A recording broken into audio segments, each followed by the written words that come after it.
নমস্কার বন্ধুরা, মনীষা রান্নাঘরে সবাইকে স্বাগত।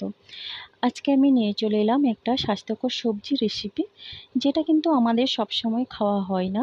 আমরা সবসময় তেল মশলাযুক্ত খাবার, মাছ মাংস চর্বিযুক্ত খাবার খাই। তো আজকে আমি এই সবজি রেসিপিটি দেখাচ্ছি বন্ধুরা। অবশ্যই আপনারা এইভাবে বানাতে পারবেন, তাতে শরীর খুবই ভালো থাকবে।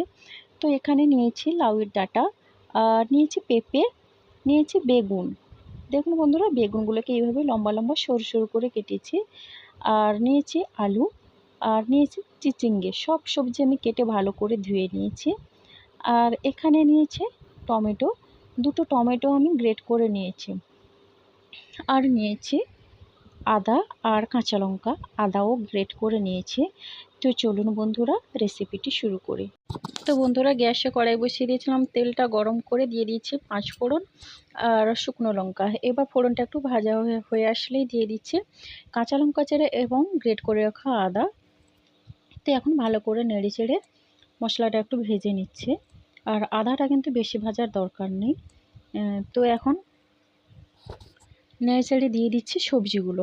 তো একসঙ্গে আমি কিন্তু সব সবজিগুলোই দিয়ে দেবো, আর আলাদা করে কোনো সবজি আমি ভাজবো না, যেহেতু আমি কম তেল মশলায় রান্না করছি। আর আদা দিয়েছি এই কারণে, যেহেতু নিরামিষ একটু আদা দিলে খেতে খুব ভালো লাগবে।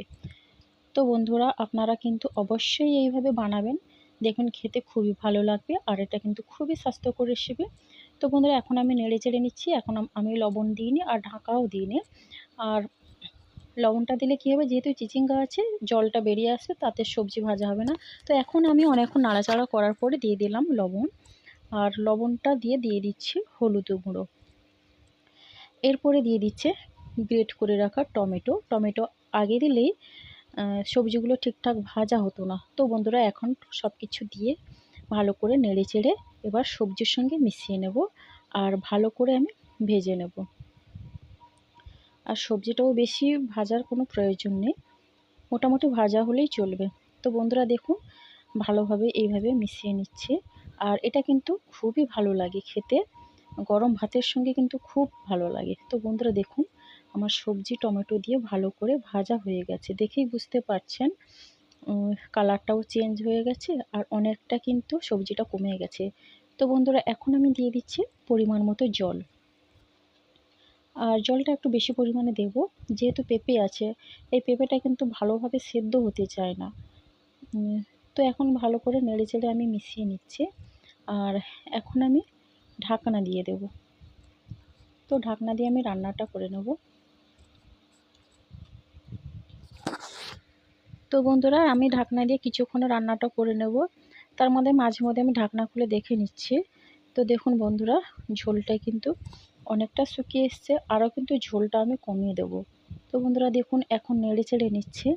আর আমি এখন দেখে নেব সবজিগুলো আমার ঠিকঠাক সেদ্ধ হয়েছে নাকি। তো দেখুন বন্ধুরা, আমি একটা আলু দেখে নিচ্ছি, আর সঙ্গে একটা পেঁপেও দেখে নেব সেদ্ধ হয়েছে নাকি।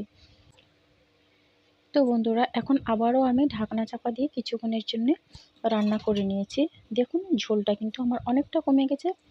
আর আমি কিন্তু এইভাবেই আমি রেখে দেব। আর এটা কিন্তু রান্নাটা আমার হয়ে গেছে, এইভাবেই কিন্তু ঝোলটা থাকবে। তো ভালো করে আমি এখন নেড়ে চেড়ে নিচ্ছি। আর এখন আমি নামিয়ে নেব। তার আগে দিয়ে দিচ্ছি জিরের গুঁড়ো। এই জিরে গুঁড়ো কিন্তু বাড়িতে আমি ভেজে বানিয়েছি। তো জিরে গুঁড়ো দিলে কিন্তু অসম্ভব সুন্দর লাগে যে কোনো নিরামিষ রেসিপিতে। নামানোর আগে অবশ্যই দেবেন। তো এখন ভালো করে নেড়ে চেড়ে আমি মিশিয়ে নিচ্ছি। আর এখন আমি নামিয়ে নেব।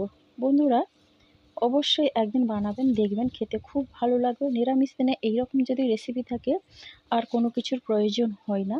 বিশেষ করে খুব গরমে যখন শরীর খারাপ করে, কিছু খেতে ইচ্ছে করে না, এইরকম রেসিপি কিন্তু খুব ভালো লাগে। তো বন্ধুরা, ভালো লাগলে লাইক, কমেন্ট, শেয়ার এবং সাবস্ক্রাইব করে পাশে থাকুন। অনেক অনেক ধন্যবাদ রইল।